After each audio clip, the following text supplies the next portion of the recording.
Assalamu alaykum wa rahmatullahi wa barakatuh.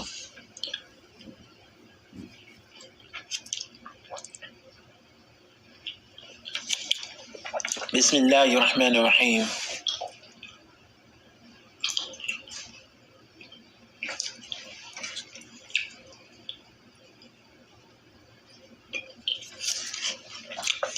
اللهم صل على محمد وعلى آل محمد كما صليت على إبراهيم وعلى آل إبراهيم إنك حميد مجيد. اللهم بارك على محمد وعلى آل محمد كما باركت على إبراهيم وعلى آل إبراهيم إنك حميد مجيد. May the peace and blessings of Allah forever shower upon Muhammad sallallahu alayhi wa sallam. Okay. Welcome to the channel, The Layman's Way. Some of my people in my circle was considering that I should probably change the title of this channel.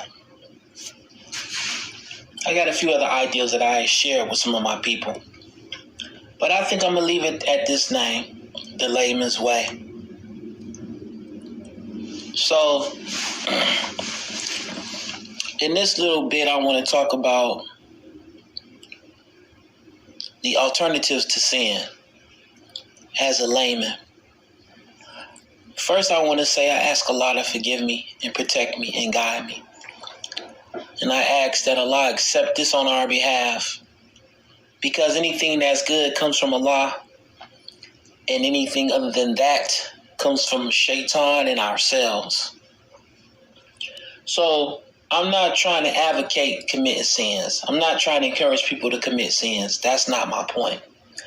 But as a layman, as a person who has basic knowledge of the religion, I know one thing.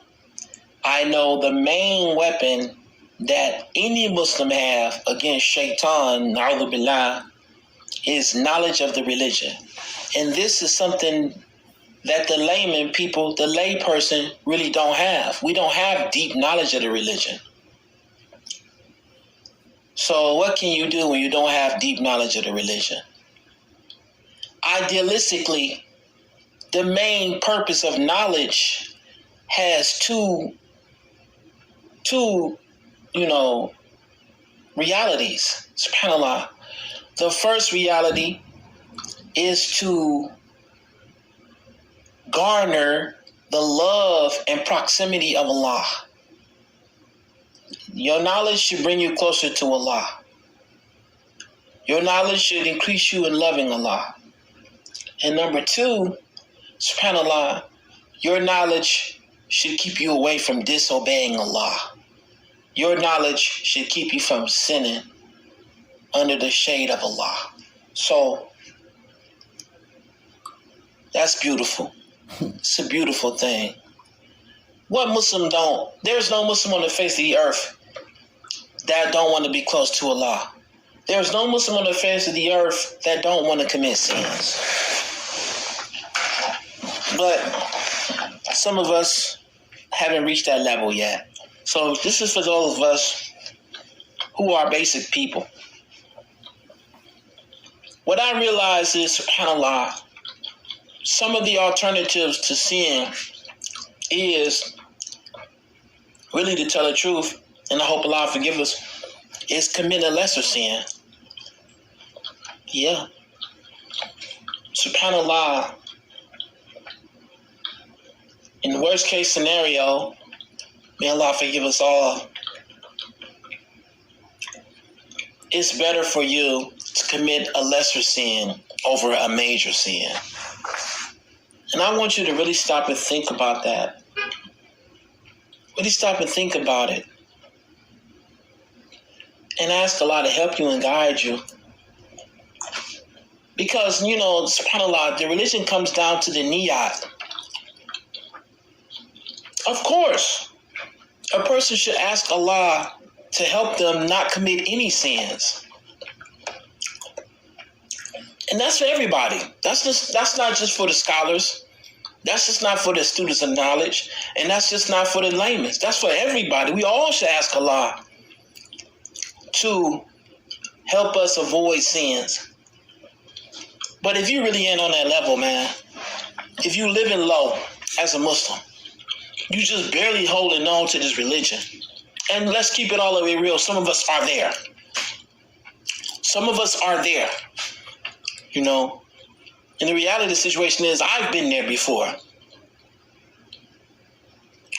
Of course, it's better, astaghfirullah, to commit a sin than to commit shirk. Like, for example, you see your brother smoking a cigarette, opposed to you see a brother going into a church with a Bible in his hand. You know, the point is, and this is what we learn from the religion, it can always be worse. And it's subhanAllah, it's a blessing from Allah that it's not worse. Whatever you have, whatever situation you have as a Muslim, you are blessed. You blessed. So a brother that's smoking a cigarette, but he's still a Muslim, the blessing is, subhanAllah, that Allah is still guiding you. You are still receiving the guidance of Allah. So, the point that I'm making is, like, for example, whatever sin, major sin that you want to do, there's a lot of other stuff you could do that lacks virtue, but it's not as bad as a major sin. And it's real. In my opinion, it's real. Because you have to understand the nature of Shaitan and his tactics. Shaitan knows how weak we are. He knows that we deal with guilt, stress. Guilt and stress are two of Shaitan's main openings inside of a human. A person dealing with stress, they prone to be weak. A person dealing with guilt, they prone to focus on the sins they committed, the shortcomings that they committed. You know, the mediocrity in their religion and in their work ethic and everything else. Shaitan attack you on these fronts. So it's better for us to try to do the things that won't weaponize Shaitan against us. Because committing major sins, believe me, you brother, if you commit a major sin, Shaitan won't ever let you forget about it. He won't let you forget about it. And he will try to haunt you through your minor sins. But it's easier for a human to, get past the fact that he committed a minor sin in light of the opportunity to commit a major sin, especially if a person doing it with a niyah, like, oh Allah, I'm weak, I'm sorry. I'm gonna play the video game instead of scrolling on YouTube, scrolling on, social media, looking at inappropriate stuff on the internet. Oh Allah,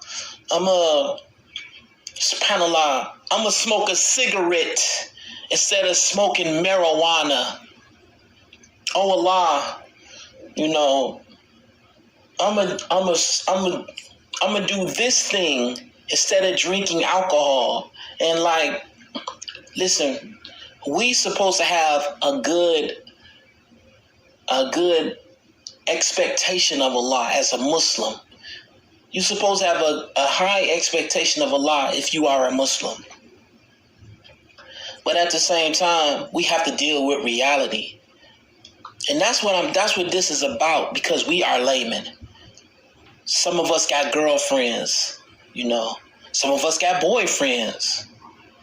Some of us work in liquor stores, Some of us doing interests with the homes we own or the business that we work at, The point that I'm making is we are not in the ideal situation, and this is common. It's common. Most of the Muslims don't have real deep knowledge. And I'm not talking about just in my city. I'm talking about in the world. So I think I'll bring this one to an end. The point that I'm making is, one is you have to understand that Shaitan will use whatever you do against you. So don't give him too much ammunition against you. Number two is people deal with stress. When you are stressed out, this is a prime opportunity for Shaitan to mislead you. That is, if you even recognize when you're stressed out, because a lot of African American people in America don't even have time to recognize they stressed out sometimes. And number three is guilt. Try not to do anything that Shaitan can really twist the knife in your back with when it comes to feeling guilty about a thing that you've done. And ultimately, you must understand, subhanAllah, that Allah is Ar-Rahman Ar-Rahim, the most merciful, the most compassionate. This means, subhanAllah, Allah's mercy is unlimited. Unlimited mercy. You are a layman. You're a regular person. You have a 9-to-5 job. You don't have a lot of money in the bank. You don't read Quran. You don't pray on time all the time. But you have a Lord whose mercy is unlimited. Unlimited. Don't ever forget that. And with that, I'll end this one. Assalamu alaykum wa rahmatullahi wa barakatuh.